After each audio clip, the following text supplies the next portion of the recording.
विदेश मामलों में और बहुत बारीकी से आपने इजराइल ईरान के युद्ध को कवर खुद भी किया है। आप कई सारे पैकेजेस और स्टोरीज भी खुद सबके सामने, दर्शकों के सामने लेकर आए। अब भी जो संदेश आ रहा है मुर्तजा जी, क्या इसका मायना निकाला जाए? क्योंकि उन्होंने साफ कह दिया हमारी सेना तैयार है, हम तैयार हैं, कुछ भी करना पड़े हम करेंगे। तो खामनेई क्या करने वाले हैं? देखिए, ट्रंप ने जो कहा था कि हम खामनेई को अटैक कर सकते हैं लेकिन अटैक नहीं करेंगे, और हमें मालूम है कि खामनेई इस वक्त कहां है। तो ट्रंप ने एक तरह से ये एक माइंड गेम खेलने की कोशिश की ईरान के साथ, कि वो बताना चाह रहे हैं कि जैसे खामनेई छुपे हुए हैं। लेकिन अब खामनेई की तरफ से बयान आया है और ये साफ साफ बताने की कोशिश है अमेरिका को भी, इजराइल को भी, कि ईरान की लीडरशिप जो है वो कहीं भी, जिसे कह रहे हैं कि छुपी नहीं हुई है, वो सामने आकर इस चीज को फेस कर रही है। और इस बात का सबूत खामनेई ने हम कहें कि 1 अक्टूबर को जो अटैक किया था इजराइल के ऊपर, जब 200 बैलिस्टिक मिसाइल दागी गई थी पिछले साल, उसके बाद जो अगले जुमे की नमाज पढ़ाई थी तेहरान में, और उसमें हजारों लोग शामिल हुए थे, और तब ये लग रहा था कि इजराइल जब अटैक कर सकता है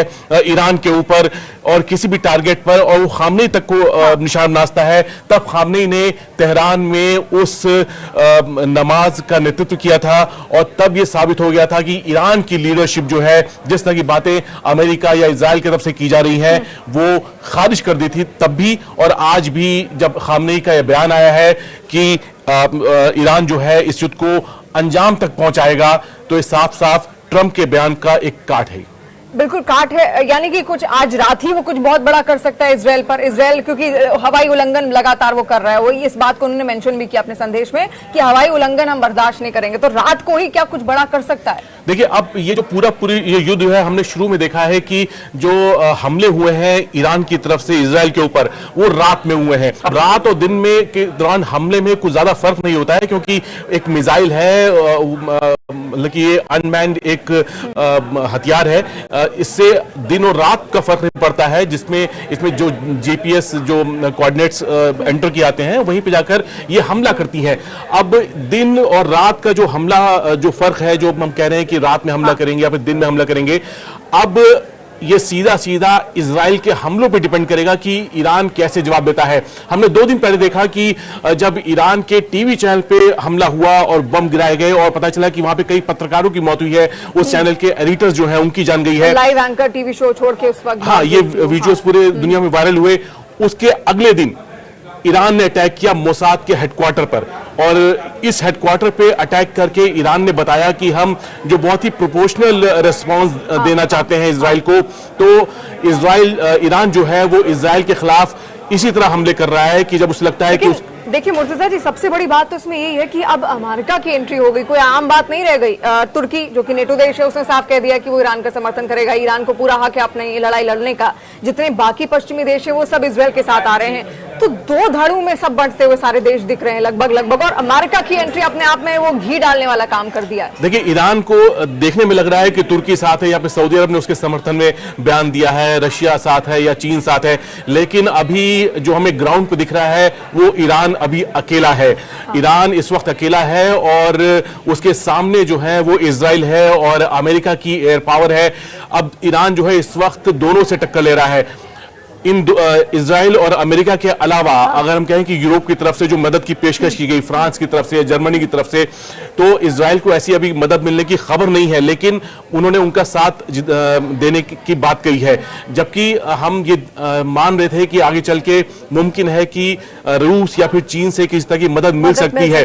अब ये टोटली इस तरह की मदद हो सकता है दी जा रही हो, लेकिन अभी इसकी हम तस्दीक नहीं कर सकते, या ना ही इसके बारे में रूस ने बोला है, ना ही चीन ने बोला है। अकेले है ईरान, तो ईरान के लिए इतना आसान है, इतनी बड़ी धमकी, जब दुनिया उनको ढूंढ रही थी, भाई कहाँ हो आप अपने देश को छोड़कर भाग गए, वो भी युद्ध की स्थिति में, तब दुनिया उनको जब ढूंढ रही थी, तो सबके सामने आते हैं, संदेश देते हैं। एक तो उन्होंने ये जता दिया कि मैं अभी भी यही हूँ, जहां पर भी हूँ मैं चिता सकता हूँ सामने, चाहे अमेरिका हो चाहे इजराइल हो, कोई भी अगर उनके क्षेत्र में आएगा तो उन पर वो हमला करेंगे। लेकिन इतना आसान है टिक पाना इस युद्ध में ईरान के? क्या सोच के खामनेई ने आज ये संदेश दिया?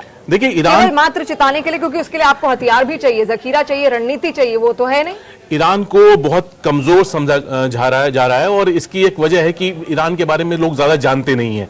हमने ईरान, इजराइल या फिर अमेरिका के हथियारों के बारे में जानते हैं क्योंकि इसका ये एक प्रोपेगेंडा का हिस्सा रहा है।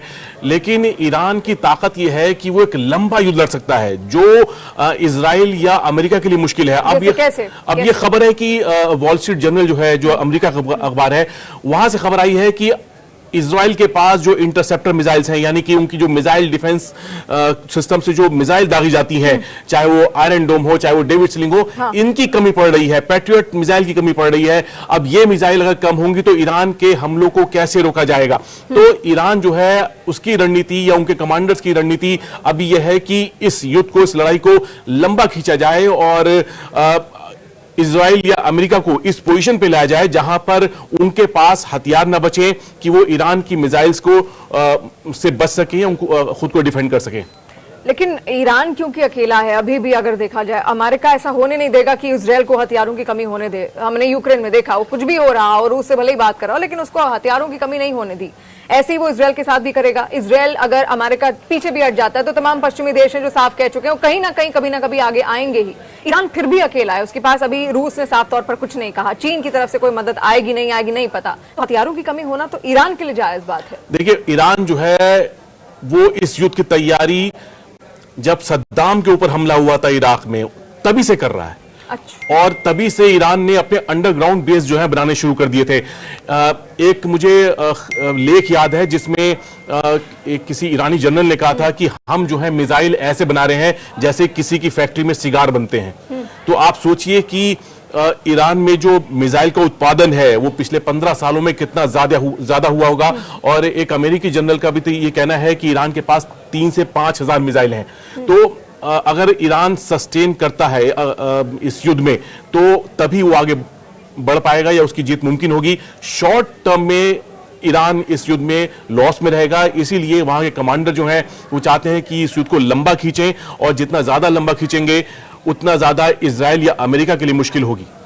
लेकिन ये बात, क्योंकि हम लोग इस बात को डिस्कस कर रहे हैं कि अमेरिका को मुश्किल होगी, तो ये बात तो बेशक खुद अमेरिका और इजराइल भी जानते ही होंगे कि वो लंबा खींचने की कोशिश में है। तो इसका भी तोड़ उन्होंने निकाला होगा इजराइल और अमेरिका ने मिलकर कि ये चाहते ही हैं कि युद्ध लंबा खींचे। उन्होंने इस बात का इशारा तो 13 जून को ही कर दिया था जब उन्होंने जो टॉप लाइन थी जो मिलिट्री लीडरशिप की, जब उसको खत्म कर दिया था।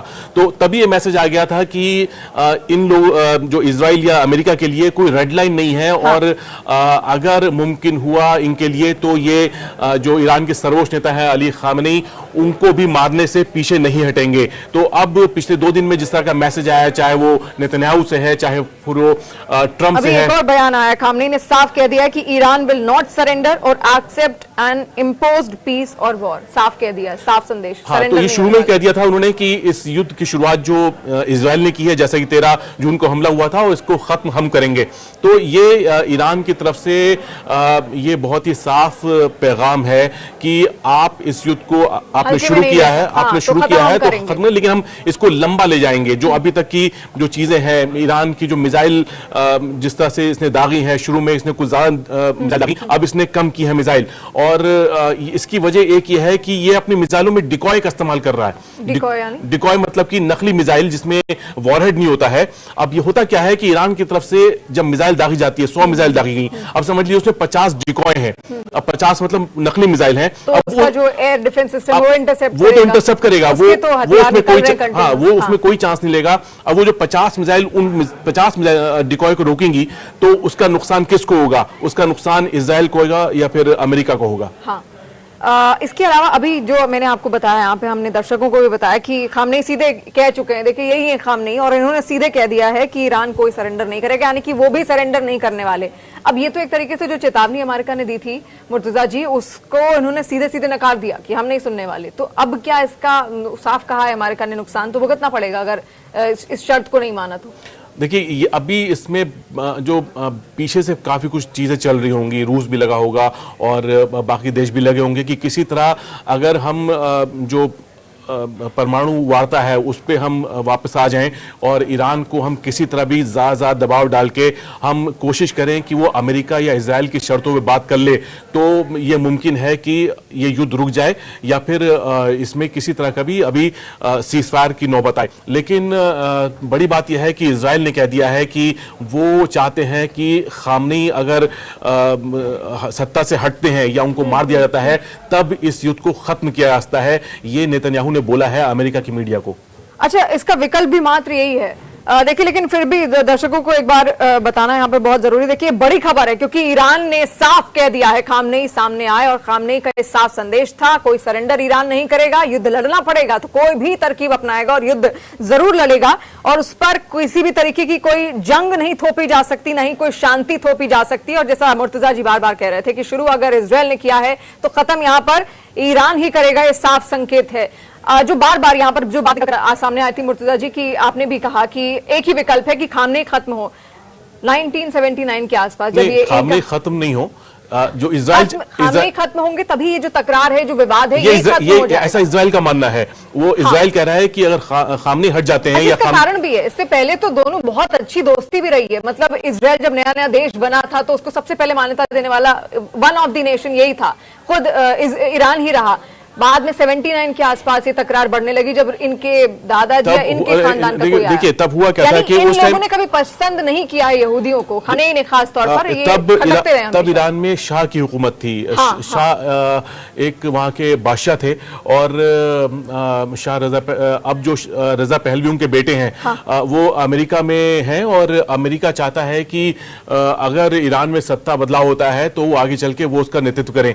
लेकिन यह है कि इस बात को 50 साल हो चुके हैं और ईरान जो है लगातार 50-55 साल से जो है वो एक तरह से प्रतिबंधों के बीच में है, मतलब सैंक्शंस उस पर लगे हुए हैं, लेकिन ईरान अब भी सरवाइव कर रहा है। तो अभी तक ये ऐसी नौबत नहीं आई कि ईरान की सत्ता पर इतना बड़ा खतरा आया हो। अब ये युद्ध जो है ये इजराइल के लिहाज से उनके लिए एक सुनहरा अवसर है। अगर वो कुछ आगे करते हैं या फिर खामनेई के खिलाफ कुछ ऐसा फैसला लेते हैं जो ईरान की सरकार को बदल सकता है। लेकिन ये बहुत बड़ी खबर अपने आप में, क्योंकि ईरान साफ कर चुका है कि वो पीछे हटने वाला नहीं है, उस पर कुछ भी थोपा नहीं जा सकता, चाहे युद्ध हो चाहे शांति हो, जबरदस्ती उस पर थोपी नहीं जा सकती। और साफ कह दिया है कि सरेंडर तो बिल्कुल भी नहीं करेंगे। देखिए, अमेरिका ने उनको चेताया था, अमेरिका ने शर्त रखी थी साफ साफ कि बिना शर्त सरेंडर कर दो, नहीं तो नुकसान झेलना पड़ेगा, क्योंकि सारी लोकेशंस खामनेई जहां पर भी छुपे हुए हैं उनकी लोकेशंस अमेरिका को पता है। और अमेरिका ने ईरान के इर्द गिर्द एक सुरक्षा घेरा भी तैयार कर दिया है कि अगर ईरान की ओर से कुछ भी ऐसा वैसा किया गया तो उस पर तुरंत अटैक की स्थिति यहां पर बन सकती है। अपने आप में बहुत बड़ी बात है। अमेरिका जिस तरीके से मुर्तजा जी कह रहा है कि आसपास का जितना भी क्षेत्र है वो कवर अप किया हुआ है उसने, तो यानी कि वो तैयार थे पहले से ही। अमेरिका एक बहुत बड़ी एयर पावर है, दुनिया की सबसे बड़ी एयर पावर है। दुनिया में सभी एयरफोर्स को मिला दिया जाए तो उनके पास इतने जहाज नहीं है जितने कि अमेरिका के पास हैं।